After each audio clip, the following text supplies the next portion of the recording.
I've always been a glass half full person, It's like, it's not my time yet. It's not my time to die. It's a first class ticket to observe life being a photographer. And I kind of really like that. I'm standing where a head is, looking down into a human heart beating in a body. That's one of those moments when you go, holy crap, I'm looking at a human heart beating in a body. What am I doing here? Why am I here? And then you've got to tell yourself you're here because you're actually telling a story. You're telling a story and you hope it's going to make a difference in terms of other people like yourself receiving a transplant and living. Don't Be Caught Dead, the show bringing stories of death back to life.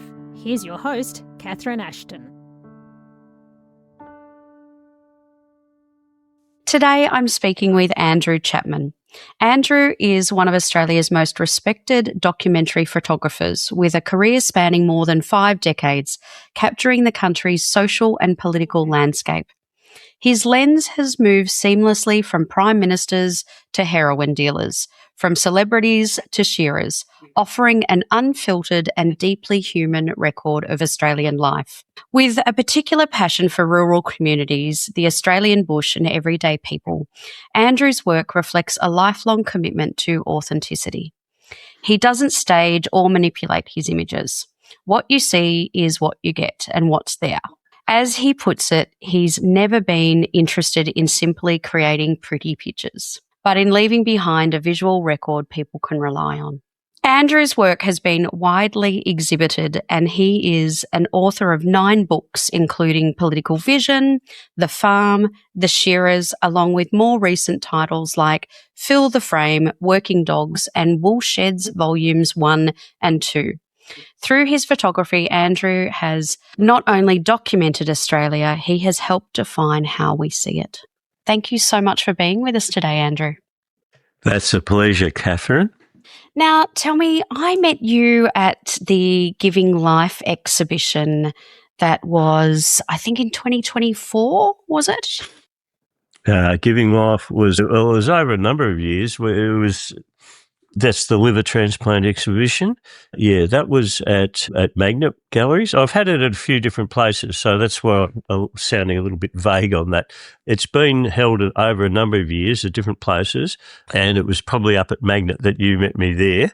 I know we met at the kidney exhibition later on as well.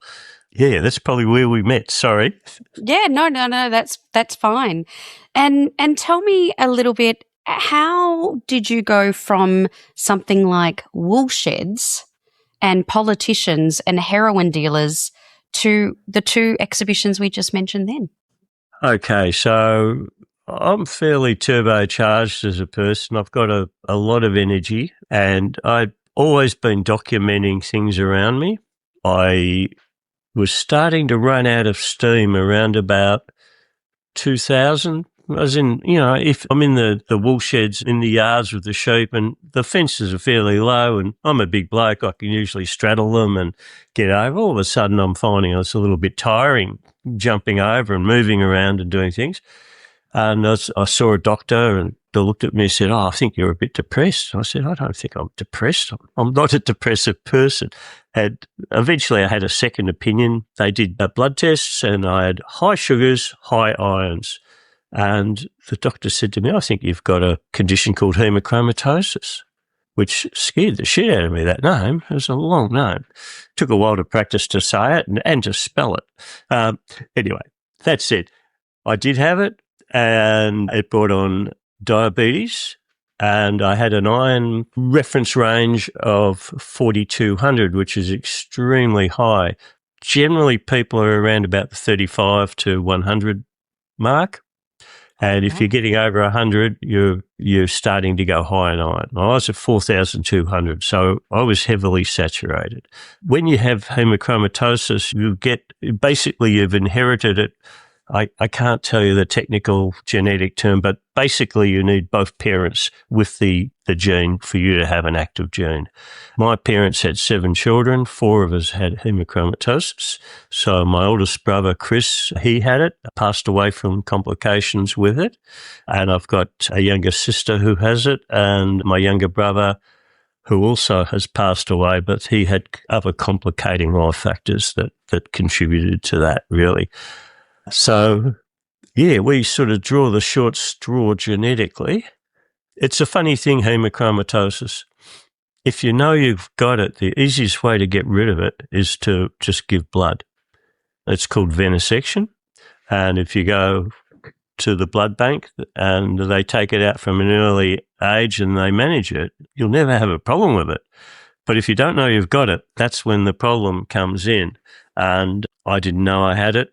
I hadn't been a blood donor. I tried to be one earlier on, and I had a cold at the time, and I never went back, stupid me. Anyway, I should have been more public spirited, I think, in the first place. That said, it left me fairly tired, incredibly slow. And I went to the blood bank every week for 2 or 3 years.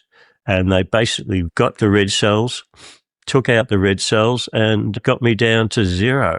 And it's been building just back up again. Funnily, lately, I've been anemic, which is kind of really a little bit weird, but I'm on iron tablets. That is ironic, isn't it? It's very ironic. Yeah. So, yeah, anyway, basically it attacked my body.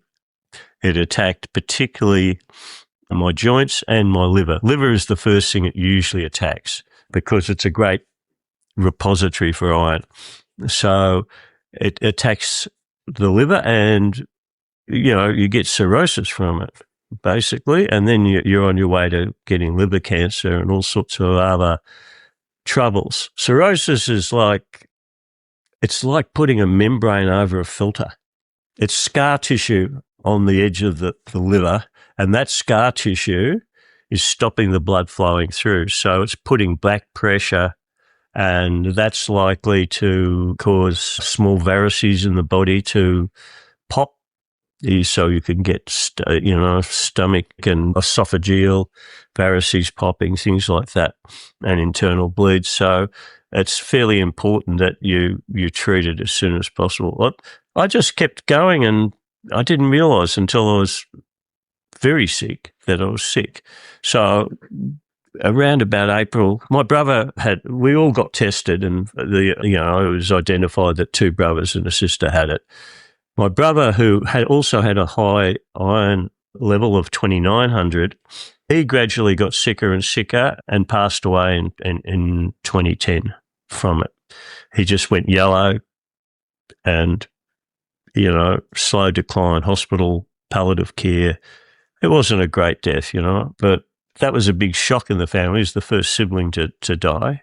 And then, so, that's around about April. I haven't got the exact date, but by December, I'm not feeling great and I'm looking yellow. And, I'd been getting basic treatment, but nothing particular. And I went and saw the doctor. He said, I think your liver's packing it in, which was a huge shock to me at the time. And, I've always been a glass half full person, it's like, it's not my time yet. It's not my time to die, And I can remember going down to the Alfred Hospital. John Coleman down there was looking after me and thinking, it's not my time. It's not my time. But, it should have been my time. My liver had just run out of puff, and I spent a couple of months. I was over Christmas, you try and get anything done over Christmas. The specialists are all away. I was getting itchy. I'd gone bronze. My skin had just turned bronze. I was itchy, so I'm sort of constantly doing this. I'm constantly rubbing myself all up. You can't scratch yourself because you'd be bleeding pretty quick. So you've got to learn to rub yourself. I was doing things like having really hot baths, and it just wouldn't cure the itch. It was the most uncomfortable feeling. And they kept on giving me a product called lactulose. And it was, do you remember Clag? Did you ever use Clag at school? It's like drinking Clag. It was just the most horrible stuff. Anyway, I went along with all this, and I was just basically heading along to die. I had to go home for Christmas, come back And then they sort of said to me, would you be up for a transplant? I said, sure, yeah, absolutely. And they'd done some pre-testing. Luckily, I'd given up smoking years and years ago, and I'd been a swimmer, so I could swim. My lung capacity was good, so I passed the lung test and things like that. And then they sent me over to the Austin Hospital. I can remember it was a sunny day like today, like in summer. So this is early mid-January, I guess. And I can remember driving up Punt Road from the hospital up. They went all the way up to the Eastern Freeway and then out there. And I could just remember and just thinking at least something's happening, you know. So they put me in the ward up. I think is it level 8 or level 7 up on the Austin Hospital, and there's all these other people really sick, and we just, you know, I just kept on going. Nothing happened, and then one day they came in, and let's get this right. JC always says my memory's a bit faulty on this, so if this is my memory, okay, I got to preface it by saying that. Anyway, one day they had a look at me and they said it wasn't feeling good. They looked at my throat and I was bleeding through the throat. And they can't do a transplant if there's a varice in my throat had popped. They can't do a transplant if you're bleeding. So they put me into an induced coma and fixed that. And I was basically in a coma for 5 days. And I had about 2 days left in the tank when a liver became available. I know it was a male around about my age. I have no idea who he is. It was a male, I know that, but I have no idea about that. That gets into another question of writing letters to families, which I can talk about later. But yeah, I got this transplant and I spent over 30 days in intensive care with 2 people looking after me 24/7.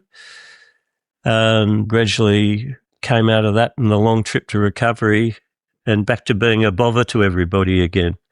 It's interesting that you say that about your memory, Andrew, is because, as you said, that you had 2 days left to live before the liver transplant, you know, became an option for you. And you were, you know, in a coma during that period. So I have heard about that, the fact that the person who is the one who is unwell, their perception of time and space and chronological events is very different to those who are actually watching from the sidelines. What do you kind of remember about that time? Did you remember that you were dying? Oh, yeah. Well, I knew leading up to that being put under that I was dying because I was getting sicker. There was no liver available. You can't just conjure up a liver, and I was. Yeah, anyone who came to visit me, Catherine, the first 30 seconds would be me bawling my eyes out. And then, oh, hello, Catherine, how are you? And it was because, I kind of figured I was seeing everybody for the last time when they came in. And I'll tell you this, after I had the transplant, I knew I was going to live. Every time those same people came in, I burst out crying for 30 seconds and said hello too. It was I was so relieved that I was able to see them again. And, I've done a lot of crying since then, that's for sure. I'd be interested to know, Andrew, very few people actually have a near-death experience like that once, let alone twice. But when you look back on that time, what is it that you are relieved and grateful for that you managed to have that transplant? I say to people, I always want to know what's going to happen next. And, I don't want to die. I don't want to ever die. I want to watch my grandkids grow up and become old women. I don't want to ever go, I kind of like it on Earth. I'm not, I'm always kind of a bit curious when people commit suicide and that and just go, because I just want to keep living. I love life. I do all sorts of things that I want to do. I'm a photographer. It gives me that curiosity factor about being a documentary photographer. I can say, oh, I want to see how sheep are shorn. So, oh, come down to the shearing shed, have a look inside. Or I want to be a sports photographer, and if you're any good, oh, come and sit at the front row on the grass at the MCG and take the photos. Or, politically, come and photograph the President of the United States. I mean, you can go or be a war photographer or a fashion photographer. It's a first-class ticket to observe life being a photographer, and I kind of really like that. I'm interested in things too. I'm interested in politics. I'm interested in the way the world is going. I'm interested in issues of truth. I'm not religious. I'm just interested in life. Does that kind of explain it? Yeah, and what sort of interest in truth is for you? What sort of things do you seek the truth about? Well, I grew up reading 1984 by George Orwell and Brave New World by Aldous Huxley, who was Orwell's lecturer, I found out just recently at Cambridge. Anyway, and, I'm always very suspicious about societies where the government controls the people and that kind of, well, I guess Orwell was often writing about communist Russia, really, with animal farming certainly was, but dictatorships that, they just come through the Second World War and fascist dictatorships and this control of the people. And I don't like the idea of control of the people. And I don't like advertising. I don't like advertising manipulating people. And that's how I grew up. As a 15-year-old, I formed those ideas. And as a photojournalist, I was going to tell the truth and show it how it was, which was very naive at the time. But anyway, that's 15. You're a different person at 15 than you are at 72, that's for sure.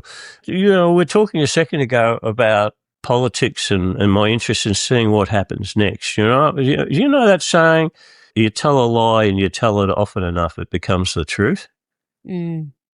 That's happening in this day and age so effectively. I don't know what political persuasions your listeners are, so I won't go and name anyone, but I think we all know who I'm talking about. And, it's just following that Joseph Goebbels thing of, keep feeding people crap and they'll absorb it and believe it's true. I mean, you've got to think for yourself. You've got to think for yourself. And if people aren't thinking for themselves and making informed decisions, I think the world's in a really difficult place because of that.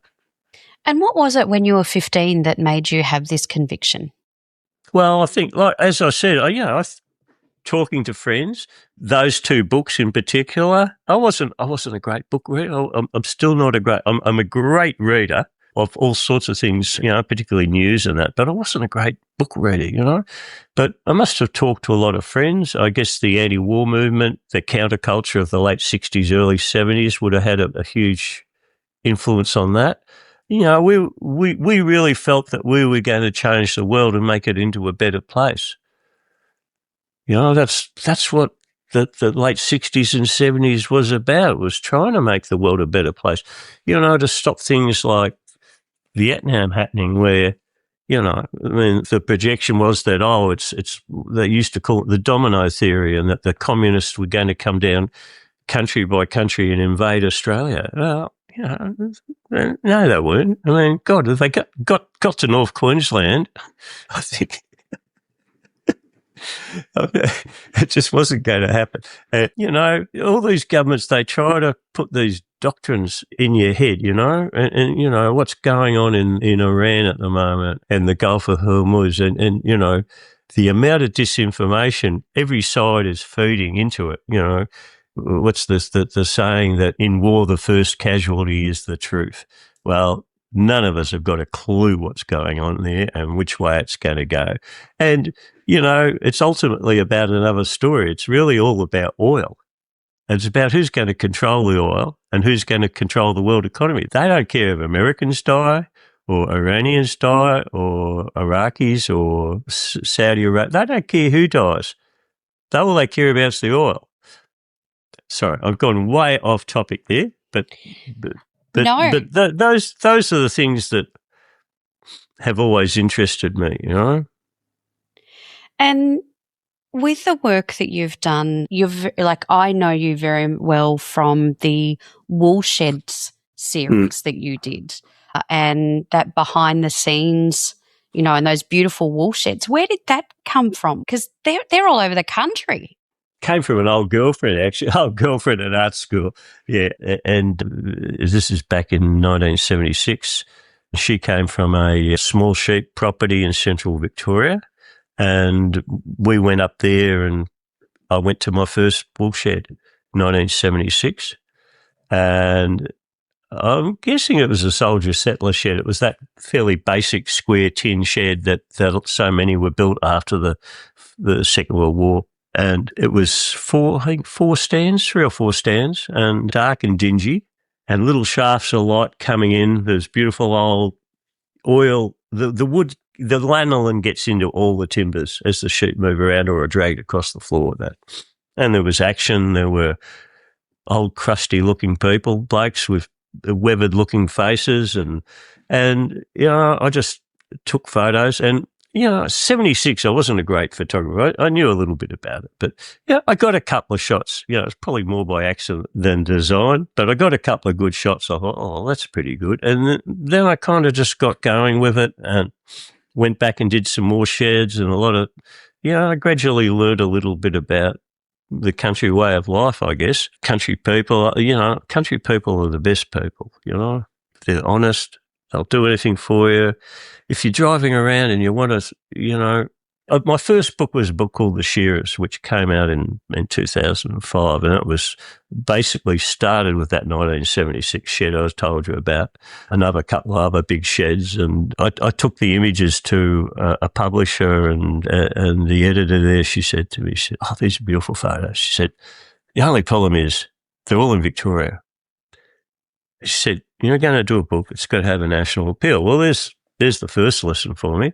So I had to start travelling a little bit further afield, didn't I? So I went to South Australia, went up the back of the Flinders Ranges, and I went into New South Wales, particularly around the Hay area, and met some wonderful people. And it's just a different place and a different life, to what we know in the city, It's a harsh environment up at Hay, when the sun's out and it's 40 degrees every day and you're on a treeless plain, and the wind starts blowing, you kind of know all about it.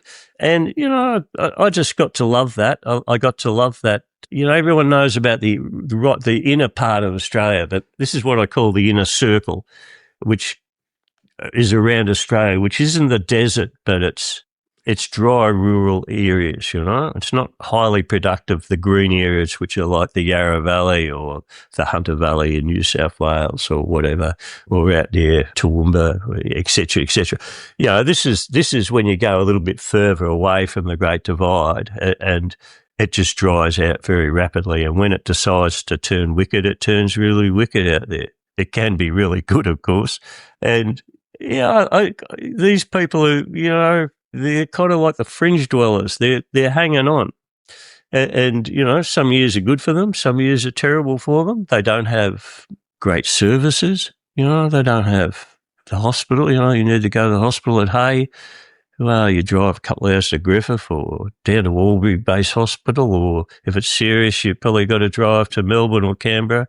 And if something serious happens and you have an accident, you get cut badly in a shearing shed or something like that, it can be a life and death moment. When you were talking about the shearing sheds then and described the light coming through, that's something that is very unique that you experience in a wool shed, isn't it? It is. And people get very romantic about it too. And when I did my first book, The Shearers, I used to get people who'd read the book and they'd write to me and they'd say, I can almost smell the wool. It's very, very evocative, the imagery, in terms of a lot of because so many people in the population come from farming families, and they've been, as I say, well, we're talking about women in particular, their dad was a farmer, or was driving stock and going out there, or was a wool classer, or worked in the wool stores or whatever. Australia ran on the sheep's back up until about 1960. Before the great mineral boom came in, sheep, and post-gold, sheep was the biggest thing we had going for us. And, in the early 50s, wool was a pound weight. And, people made a lot of money in the early 50s, and then it gradually died off. And, by the 80s, everybody was struggling. And even to this day, there's been a couple of good years, but it's generally struggle town. We actually got married at a sheep farm. I think you've documented this one, the Murramong homestead out at Skipton. Yes, I've taken a photo of it. I haven't been. I think that's one I haven't been inside though, have I? I think it's an outside shot. An outside Skipton's shot. a big wool area though. Yeah. Yeah, and that was quite a large property, and they had soldier settlement huts on there. But yeah, their shearing shed is still active today, I believe, as well. Yeah, well, a lot of them just keep going, and a friend of mine, Chris McClellan, calls them the cathedrals of the bush. And they are, because they were like the most important thing on a farm. After the house, it was the centre of productivity on the farm. It's where you bring the sheep in, take the wool off, and you cart it out and wait for the check. 1800s particularly, they really built big ones. I think the money was there. They had a lot of investment from big English companies and some local ones, had their own money, of course. But, they built these massive sheds. And, the big ones in outback New South Wales, the biggest ones would take 101 shearers, blade shearers. Can you imagine 101 people shearing sheep? And that, you've got the roustabouts and the people bailing and everything else. I mean, there was a whole village would turn up to your farm, and you had to have the huts and that. If you go out to a shed like Toggenmain on is it the Newell Highway there, just between Hay and Easter Hay anyway, I'll put it that way. Yeah. That's just been open for the public. That was running, I think, 70 blades at one stage. But when I was there, when I did the last shearing there on machines, they were down to 29. But I've been in some of those big sheds where, they were designed for 50 people, and they've got 4 stands running now, and 4 shearers do the work mechanically, and the numbers have come down, and it's kind of, they're rattling around this gigantic big old shed with just a handful of people. There were no women in the sheds when I was starting to do it. And of course, you wouldn't survive without women in the sheds, and there were women shearing. So that's all changed over the last 50 years or so. They hated New Zealanders. There was a classic strike in the 80s it was called the wide comb dispute. And the New Zealand shearers were using wider combs, and the union didn't like that and thought that, they set out to ban them, to basically try and stop the New Zealanders coming in. Well, the strike ended, it got pretty rough, but the place is full of New Zealand. We couldn't survive without the New Zealand shearers these days. And was that because they were paid on the number of sheep that they would shear? Yeah. Sure. What is that term? Shorn. The number of shorn sheep. Shorn sheep, yeah. Shorn the sheep. The number of sheep that they shore. Yeah, okay. So hence why the wider comb was an advantage. Yeah. Yeah, okay. Oh, well, most of the Australian shearers started using the wide cutters too, and they all use them these days. Everyone uses the wide cutters these days. And they used to heat them up and I think stretch the outer combs a bit. And I'm not 100% technical on it, but basically, if the union caught you using wide combs, you're in big trouble as an Australian shearer. But eventually, everyone just started using it, and I think, from what I know, and I'm not an expert on the history, but I think that the union basically gave up on it because everyone realised how good the wide combs were and wanted to cut with them, and that was it. And what has been your favourite topic to document? That's really difficult. I think photographing the shearing's always been a big thing for me. I've really enjoyed that. But, politically too, I use the same technique. Basically, I'm kind of like the fly on the wall. I'm just an observer. I try to get things as they happen. I try not to manipulate too much and just document it as it happens. So I leave truth is very important these days. We're living in a post-truth world, and to me, trying to record things as truthfully as possible so people can look back and go, yeah, that's the way it is. And, funnily enough, with the Shearers book, people would read it and say, people in the wool industry, shearers, they say, mate, that's just how it is. Gee, you've caught that well. That's a great compliment to me, Catherine. That's what I set out to do. To capture things as it is, to have that working documentary. I'm looking across the computer here to try and work out where my Shearers book is. I've got wool sheds. Can't see my there it is. I know it's basically a podcast, so people probably can't see what I'm going to show you, but I'm just putting some pages of the book up here so you can have a look. These are great. And this is something that we can include in the show notes so people who are listening, the audio version, can have a look at these photos.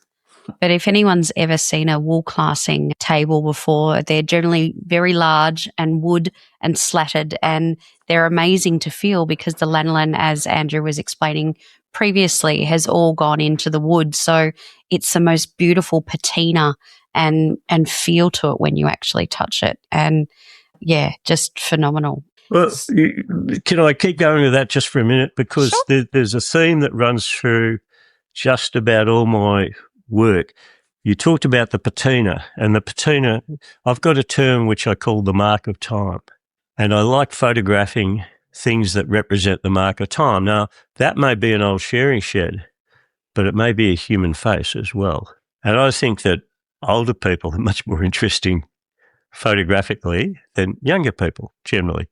I mean, the world's got this obsession with beauty and youth and all that sort of thing. But, old things are much more interesting, I think, whether they be a piece of machinery or a person. They've all been through a whole lot of life experience, environmental, sun, wind, rain, emotional if it's a human, bit of toil if it's an animal. And, you see all that out there, and that's kind of like a dominating theme in a lot of my photography. I'm going to unashamedly say, if anybody wants to look at my website, it's andrewchapmanphotography.com. No .au, just andrewchapmanphotography.com. Go to the photos, look at the galleries, and you can see the things that I've photographed. It'll keep you there for hours. But you'll see, if you look at wool and the shearing stuff, you'll see a lot of those black and whites plus some of the wool shed photos. But if you look at my portraits, you'll see the same sort of theme in a sense. There's a correlation there, I think, in particularly a lot of the older people that I photographed. And yeah, sorry, I'm just gone off on a little meander there, Catherine. No, you're welcome to do that, Andrew. And tell me, the documentary process of you recording everything as it happens was very much part of the Giving Life exhibition that we saw. Talk us through how you can. That's a very sensitive space when people are going and being operated on. Can you talk us through how that came about? Okay, so my wife Josie, she says to me, "You should do something voluntary, and do something to give back, and don't make it photographic. Everything you want to do is photographic." So she said, "Just do something else." So I said, "Okay, fine." So I ring up Donate Life, having a talk, and said, "I'd like to be a volunteer, do some things." And they say, "What do you do?" I said, "I've been a photographer, documentary photographer." And a guy there who was there at the time, Adam Duke, says to me, "Oh, we've got a project that we want to document the journey of a transplant. Would you be interested in doing it?" And it was kind of like, exactly what I do, exactly what I love doing. So I said, of course I'll do it. So that's how that came about. As an independent photographer, you had to get into an operating theatre and get permission from hospitals, patients, etc. There'd just be an avalanche of paperwork and delay. And because it was coming from Donate Life and they did all the checking the boxes and stuff, and I got in. Firstly, the first project I did was at the Eye and Ear Hospital, a corneal transplant. I photographed that. And then I can't remember the sequence now. I think I photographed the withdrawal of life second, and then I did a transplant third. So I kind of got my foot in the door with the corneal work. I had been in a hospital before. It's a very funny. It's not a funny story. It's one of those weird stories. I was photographing for Time magazine back in the early 90s, and it was at the time of the AIDS epidemic and everything. And a lot of people from Asia were coming down for open heart surgery in Melbourne because we had a guaranteed blood supply. So I was asked to photograph open heart surgery, Oh, wow. yeah, so I went in and went to the Austin hospital, and there I am photographing. I'm standing, the patient, she was lying like that, breastplate's open, clamped open, and there's her heart. I'm standing where her head is, looking down into a human heart beating in a body. And it was just, you want to know why I like being a photographer, why I want to see the next thing? That's one of those moments. That's one of those moments when you go, holy crap, I'm looking at a human heart beating in a body. Now, if you're a heart surgeon, you go, oh, yeah, so what? But if you're anyone else, it's a pretty extraordinary privilege to be given. So anyway, this job's chuffing along and everything's going well. I'm getting some good shots and stuff. And a couple of surgeons come in from the next operating theatre at the Austin there, and they were introduced to us and blah, blah, blah. I said, oh, we're doing a liver transplant. Do you want to have a look? I said, sure. So back in those days, just bowled in, and there's this guy lying on the operating table with this absolute crater. The liver's just been taken out. It's taken them 7 hours to take the liver out, and everybody's just taking a break. It's incredibly intensive work. You've got no idea how intensive it is for the surgeons. And he's just lying there. So I took some photos of a couple of surgeons and stuff, and I got to meet the team who were going to save my life 16 years later. I mean, isn't that amazing? Yeah, no idea. Well, of course not. Some of those very people would be operating on me. Was it some of the same people that operated on you 16 years later? Yeah. I'm not saying all of them, but there would have been a couple, and I know one in particular. Yeah. So, wow. How's that? There's a documentary on my transplant called Yellow, which is made by a documentary maker called Chris Franklin, and we're both Bob Dylan fans. And I slipped a Bob Dylan line into it, and I said it was a simple twist of fate. But it was a simple twist of fate that I would meet the people 16 years earlier, some of the people, and way in the earlier days of the process, who were going to save my life. How about that, you know? That's unbelievable. And I'm just looking at some of the photos that you took with the daisy chain exhibition, and just really simple images, but just so powerful with, you know, the surgeons and how they actually operate. It really does look at it from a very different perspective. Yeah. Well, you know, I'm just photographing it how I see it, and I'll grab one here now. Hang on. I mean, after a while, people forget you're there, you know, and you just go about your. Sorry, I'm just trying to keep the reflections out, but you know, you just go about your business, and you know, everyone knows you're there for the first 10 minutes, and then they just, you know, they're busy saving a life. They've got a job to do. Nobody's really watching me, and I can just get on and go, you know, I'm just standing there. You know, my head's going at 100 miles an hour. When I did the first liver transplant was, for me, I think it was 14 hours altogether from watching young Nick King, and he's okay, I'm allowed to use his name, Nicholas King, you know, waiting to be told he was going to get this transplant. And often at the 11th hour, they just have to cancel. It doesn't work, and he goes home. But luckily it went through, and everything went through to him sitting up in hospital the next morning having a bite to eat. You know, how lucky am I? But, you know, there's so much pressure when you're photographing that, because you've got this golden opportunity. You don't want to fail. You don't want something to go wrong, So you do everything you can in your power not to let it go wrong. Now, I was so hyped up. I can remember coming home from that. It's probably about 2 or 3 in the morning. I couldn't sleep. I just couldn't sleep. I was just so wired from this. And I knew I had the shots. I knew I'd got the shots.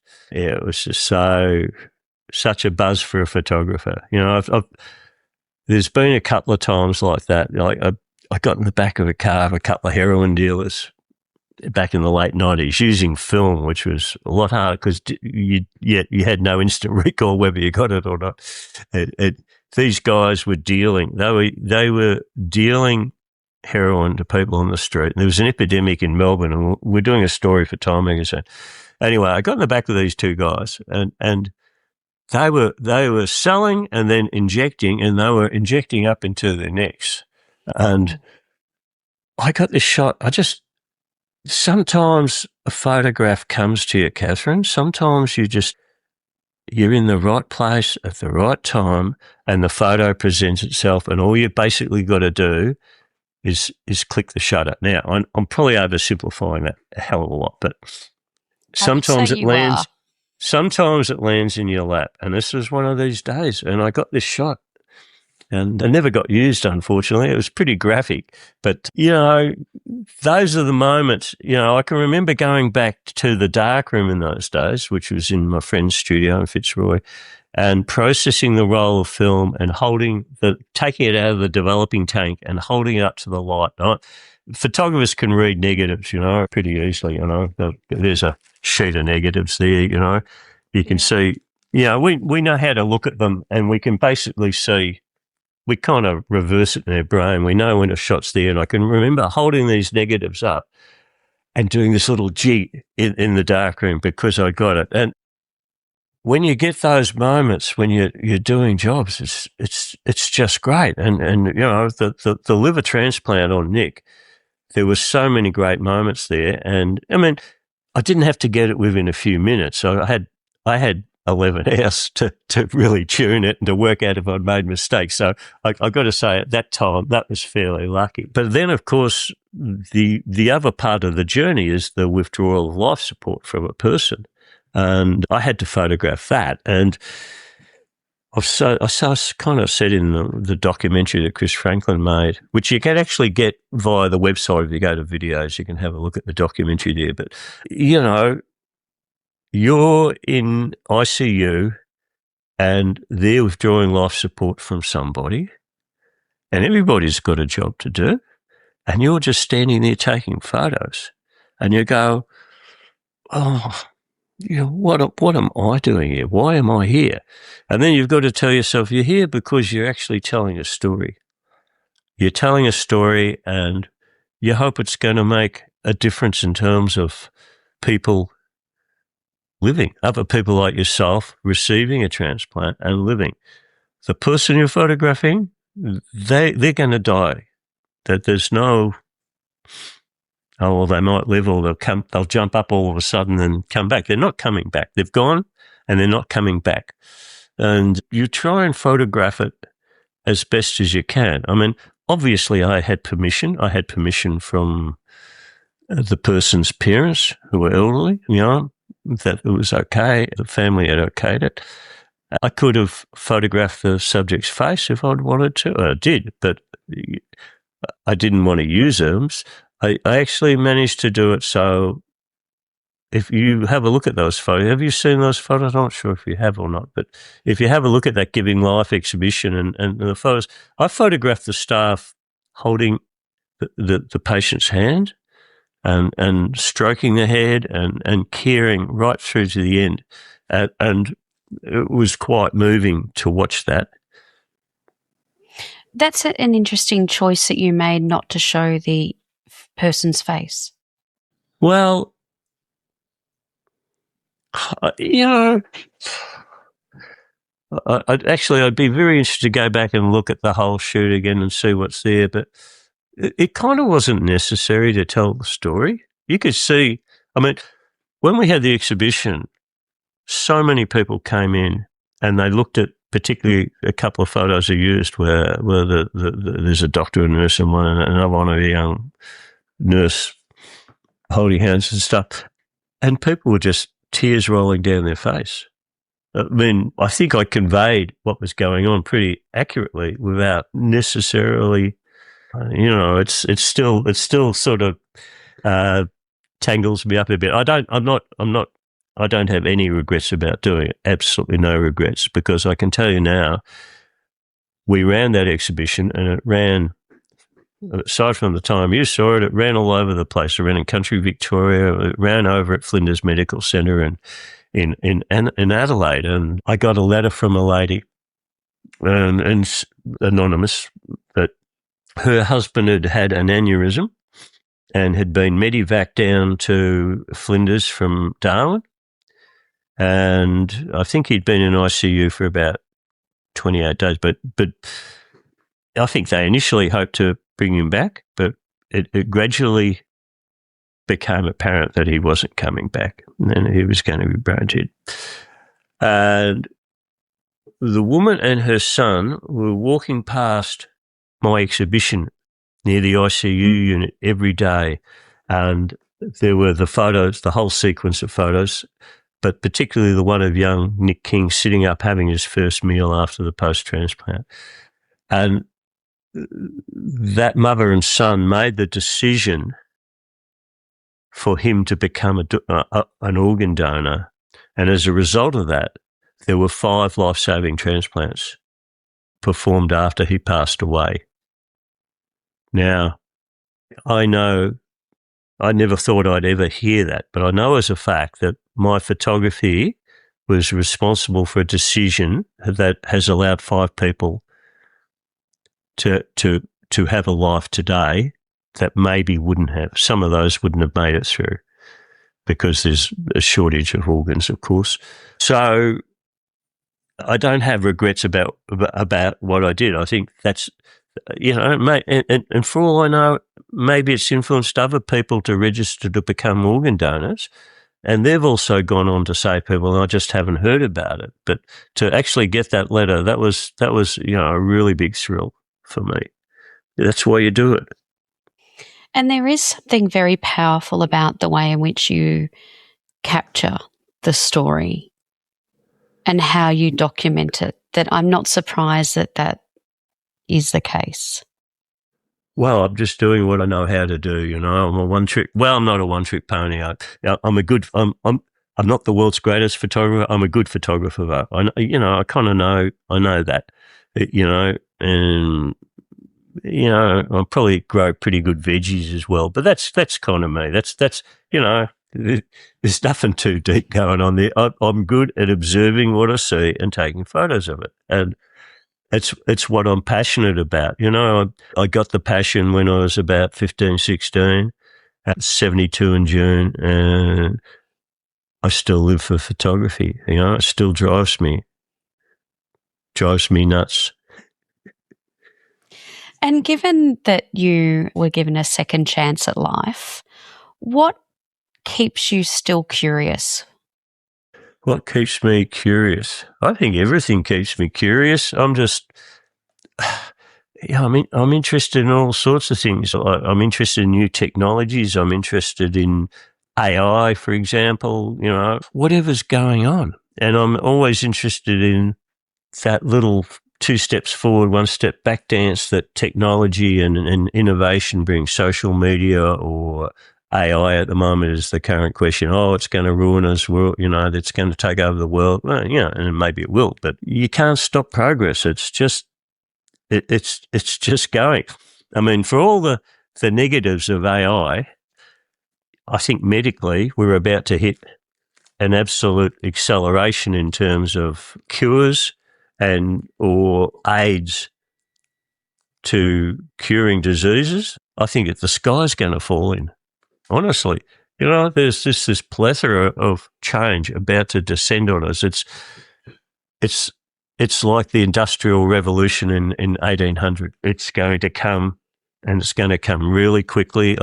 I saw a thing the other day where they had a particular it's not a wide thing, but children who are born deaf, I think they changed a couple of cells, maybe using CRISPR. I can't remember how they did it, but these particular children who are born profoundly deaf can now hear. And that's because of things that they're working out with, the Human Genome Project. I mean, we all forget about the Human Genome Project. It's such a big thing in 2000, but all those things are spinning down the line at us at the moment. There's better survival rates at some cancers. Unfortunately, it's not quick enough for a lot of people. But you know what I think is going to happen with organ transplants? I think they're going to grow this. They're just going to grow. If I have a liver failure in 40 years' time, they'll just grow another liver out of my own genetic material, plonk it back in. You won't need rejection drugs. I hope there's not any medical scientists laughing at me saying that. But yeah, I know there's a research program to 3D print kidneys at the moment, and they will 3D print tissue. They maybe already are. I don't know. All that is coming so fast.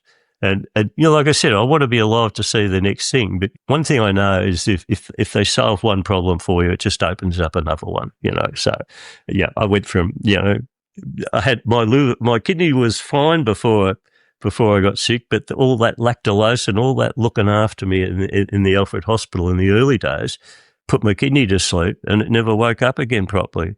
And, I came out of the transplant on dialysis, and I had a virus in my CMV virus, which is a relatively common virus, but when you're immunocompromised, it's kind of does. And it was inside my eyes, and there's a possibility I might go blind. So I survived my liver transplant, and I come out going, so I might be on dialysis for the rest of my life, and I might be going blind. That's the cost of staying alive. And for quite a while there, it was quite a threat. But, I managed to get my kidney working to about 22% and had a lot of antiviral treatment on my eyes, and gradually the CMV took a year or two, but basically they got rid of the virus out of the eyes. And I had quite a lot of eye surgery too. So I survived 10 years post-transplant. 10, hang on, I've got to get my facts right here. Yeah, just over 10 years I survived my kidneys. They went to 22%, and the doctor said, you'll be back in a year's time. You'll need dialysis in a year. Well, I survived 10 years, and around from 2011 to about 2017, I survived at around about low 20s, doing most things. That was fine. And then I got a virus, and that knocked my kidneys around pretty badly. They jumped down to 17%. So that was a shock. And I got, anyway, lots of other things went wrong. So then once it hit 17, it just slowly kept drifting down.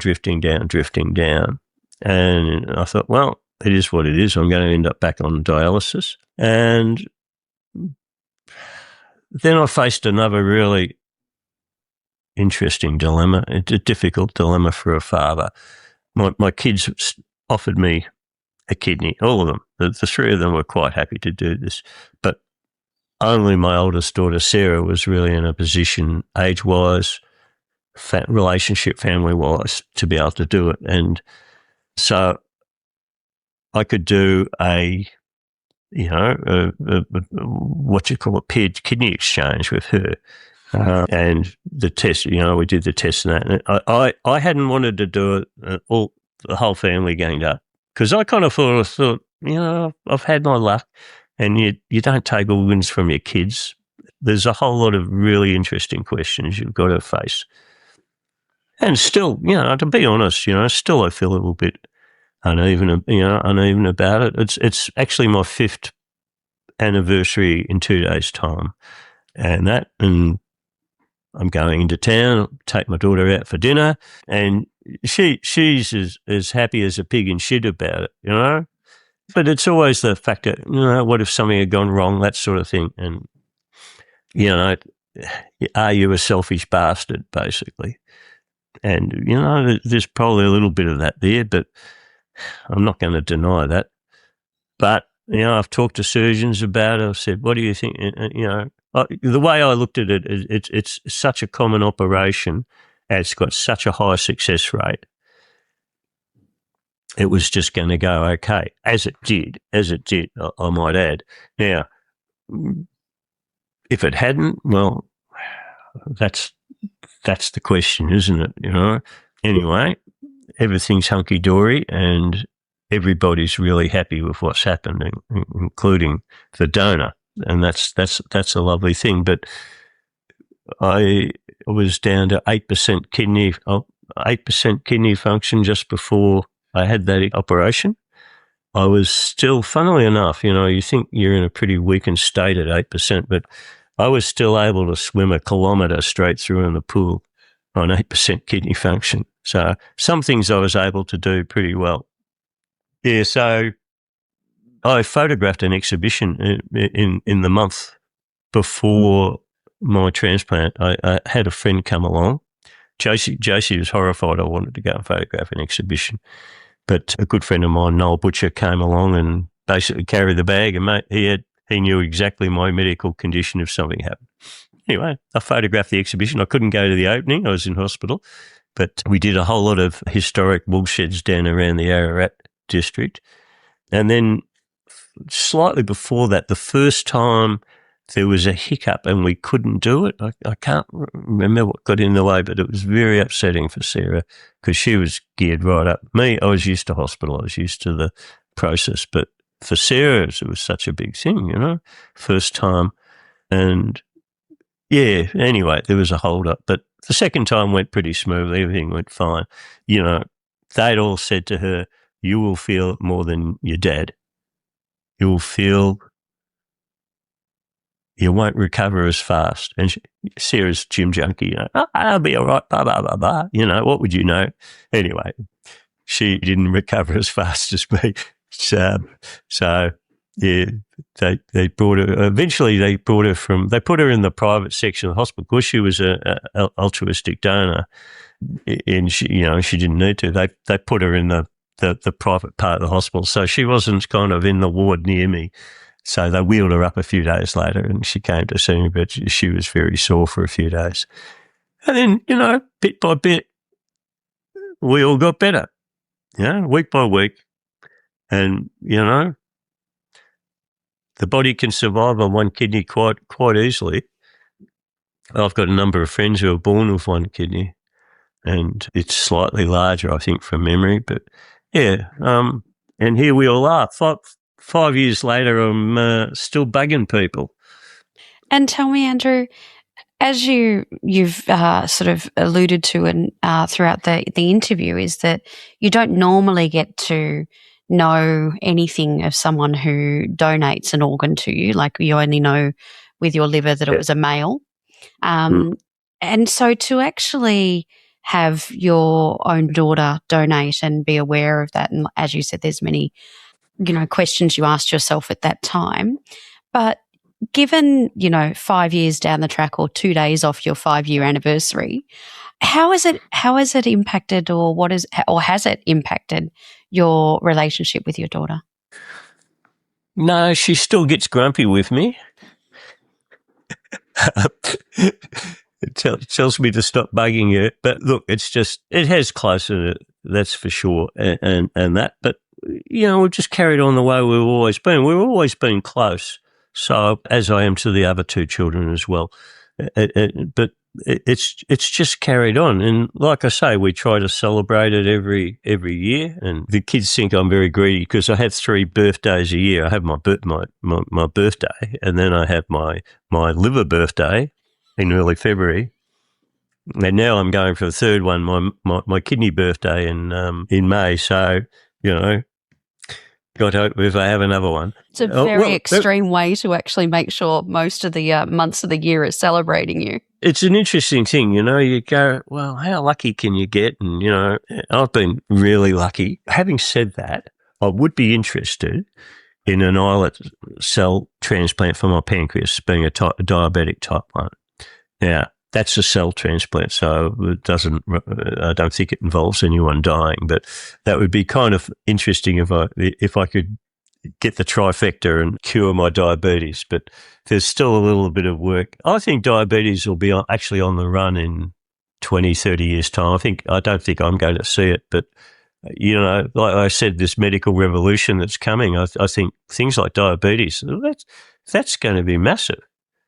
If diabetes, luckily those companies like Novo Nordisk are making a hell of a lot of money out of weight reduction these days, because they might lose all their money from people who need insulin. That would be a stunning thing for life expectancy because diabetes has such a health consequence for so many people. It does. Anyway, if I could get if I could get a pancreatic stem cell transplant, I wouldn't say I wouldn't look into it. And when it comes to... I'm very greedy. I appreciate that people listening are going to think, he's a greedy bastard, and I just like I say, I just want to see what happens next. And what is that? What is on your cards for what are you planning to happen next? Is there any exhibitions in the pipeline, Andrew? I'm working on a historic exhibition which is coming out on the 3rd of September. It's going to be called The Green Bus, and it's at the Melbourne Town Hall at their small gallery on Swanston Street for anyone who's in Melbourne or who wants to come from interstate or overseas. Come and have a look. You're welcome. That's starting on September the 3rd. It's running through, I think, till about February with the City of Melbourne. So I've been working on that. I've been working on an idea of doing a book on my 70s and 80s photographs, which I think a lot of them are pretty average, but everyone I show them to love them. So, maybe it's just me. I've got a camera just offside here, and I've been, all these negative sheets I was just showing you, I'm basically going through them all and high resolution copying them and then seeing what's decent there. I'm getting my archive in order for when I pass away. I didn't spend all this time taking photos and putting them away to just die and have them thrown out in the tip. I've put the City of Melbourne have just taken quite a lot of images. The National Library in Canberra have quite a few, and the State Library in Victoria also have quite a few of my images. I want to get a lot of that work into collections because, that's what I did it for, to leave a visual trace for when my grandkids or their friends and want to know what life was like. Can you imagine in 50 years' time and they're growing livers from stem cells and, you need a new liver or a new nose or a new arse or whatever, and they just go and grow it and put it on you, right? And someone turns to kids and says, oh, you know what? They used to take organs from dead people. And the kid's going to go, oh, yuck. What they took, because it's going to seem that foreign in 50 or 100 years' time, that idea that I think medicine will just be a totally different place. Does that sound far-fetched? No, it doesn't, especially how quickly things are advancing. And I can't thank you enough for actually collating your archive now and being so generous with passing that on for future generations because, the moments in time that you have captured are really a true testament of who we are. Well, yeah, I mean, I'm very aware of it because I've had a number of friends die recently.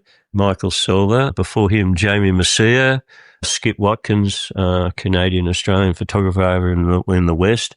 And what happens to the archive is the golden thing, I mean, with Jamie, we got together and we did a book on his work, his life's work. Luckily, I've been involved with a couple of publishers and we were able to do that.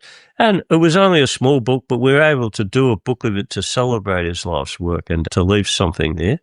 Skip's work over in the West is just sitting in a garage. I can't I'm not healthy enough to get over there and go through it. And it'd take you 2 years for someone to go through that archive, Catherine.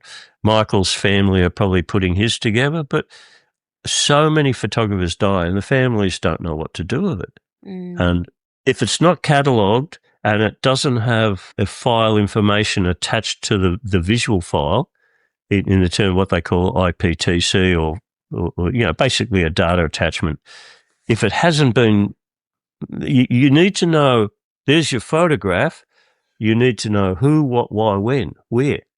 That information makes the photograph valuable. And so many photographers don't have that information on their images. They know it in their head. If you ask them when they're alive, they'll tell you. Once they die, poof, it's gone. So that's that's the value of having everything data-based. You know? And I can't thank you enough, because it can't be an easy task to be doing, Andrew. Well, it's fairly relentless, Catherine. I'm trying to do long-form projects, and one of my problems is I can't walk very well. I can walk, I can walk a couple of 100 meters, so I don't, that's not a problem. But serious walking, I can't do anymore. I can swim. I can swim 2K straight through without stopping. That takes me about 52 minutes, bang. As I did this morning, I can cycle. I cycled 8K, 9K this morning. No problems. Walking, I can't walk. Go figure that out. So what I'm trying to do, I'm all about long-form projects. So the shearing, the sheep, is all about a long-form project. Transplants has been a long-form project.